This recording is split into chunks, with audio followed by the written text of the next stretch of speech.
Whether you're a homesteader or not, it's important that you have some way to relax. When I was younger, we had a hot tub, and I have so many fond memories of getting in there at night with my sisters and just talking about our day, dreaming about things, laughing, and it was just a wonderful way to relax. Brad and I have been married for 15 years, and I've probably asked him every year if it was time yet. Finally, after our last move, we found we had the ability to get a hot tub. And knowing that we were about to embark on a homesteading journey that would take much physical labor and was also farther away from family and friends than we'd ever been, we decided it was time.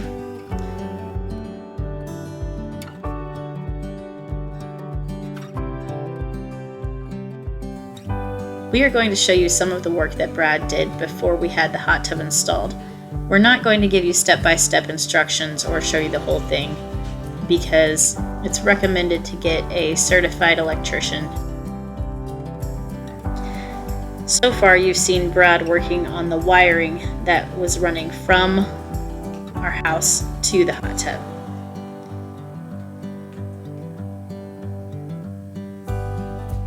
For this, he had to have a super long cord and go into the crawl space, drilling holes where he needed the wire to come in and go out.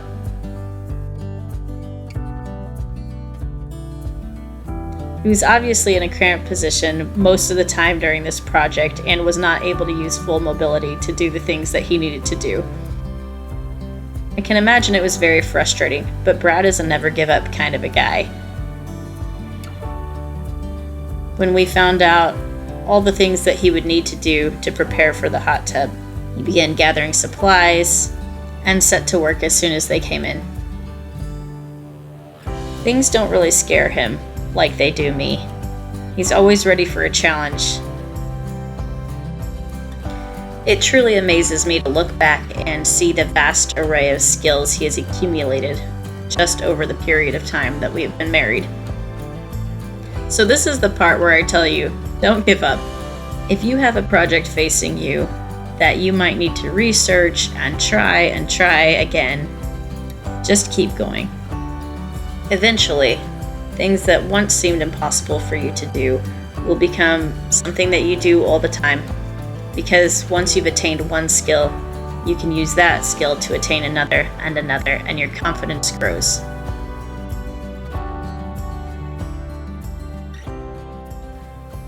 What I wanted to do today is actually just a little bit different, which is just to allow one of these guys to tell you about hot tub maintenance. Apparently it's a question they get a lot and they don't have a video online. So I told them I would post their instructions online, and here they are.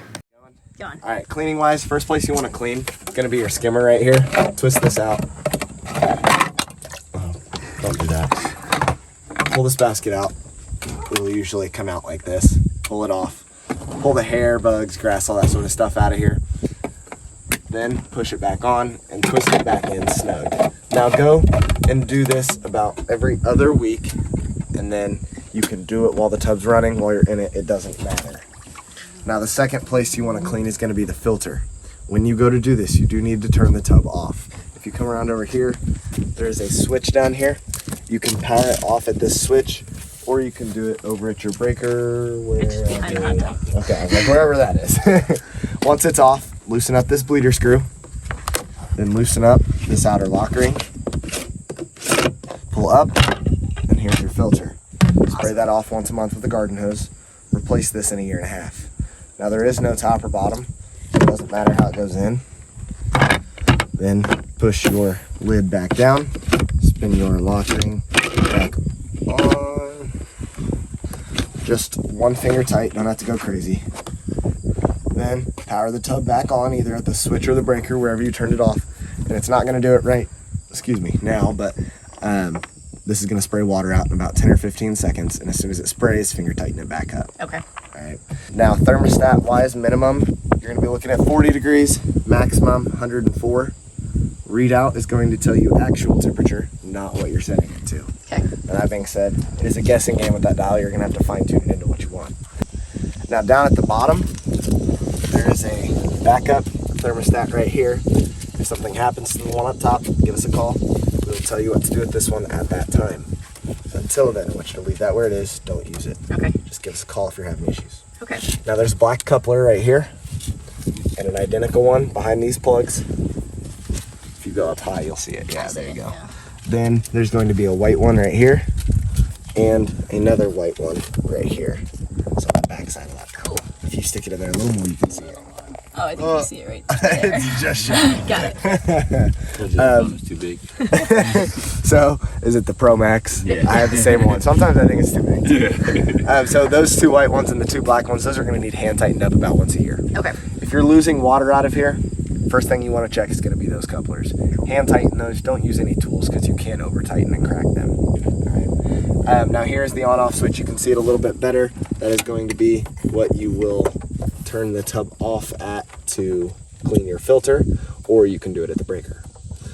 Now, the other thing down here is going to be this high limit. You'll probably never use this, but what it's for is, let's say you get in here one night, you have a few too many drinks. You forget to turn the jets off when you go to close the cover. You leave it running. That high limit switch is going to save your pump from burning up. Nice. So it'll kick out. You'll come to get in it the next day. Nothing will be running. You'll be like, what the heck's wrong with my tub? Come down here, push it in. It's like resetting a breaker, just like when it trips. So probably never use it, but if you do, that's how it works. But other than that, two more things inside the tub. Your waterfall over here is only going to come on when the jets are on, and that gray dial there on the left will control the pressure to it. Okay. Then you've got this flow dial here. What this is going to do is divert pressure around the tub. When you get in here, I want you to turn the jets on and play with this a little bit. Okay. You'll see when you turn it all the way one way, and it'll stop you, so you know when you've hit max. You're going to shut off all of these seats and send all that pressure right here to this big jet. Turn it all the way the opposite way. Now we've shut off the big jet and sent it out to all the other seats. So when you get in here, you can find any middle point that you like as well, so just play with it. Okay. All right. Other than that, I'm going to show you how to fire this thing up today, and that's all I got for you. And you said that this applies to most of the hot tubs that you guys sell. Just about all. Okay. Just about all. Slight differences here and there depending on model, selections of packages, that sort of stuff. Down here, we've got a fill line. This is where you want to always try and keep your water at when nobody's in the tub. Okay. People get in, obviously it goes up. Now you can go a little above this line. The more you go above the line, the more likely you are to overfill at some point. And if you do overflow, it's fine. You don't have to worry about draining it or anything. Just make sure your door's on and you're fine. Okay. Now underfilling wise, you never want to let the tub get more than an inch below that line. When that happens, you start sucking air into that circulation pump and you're burning it out. So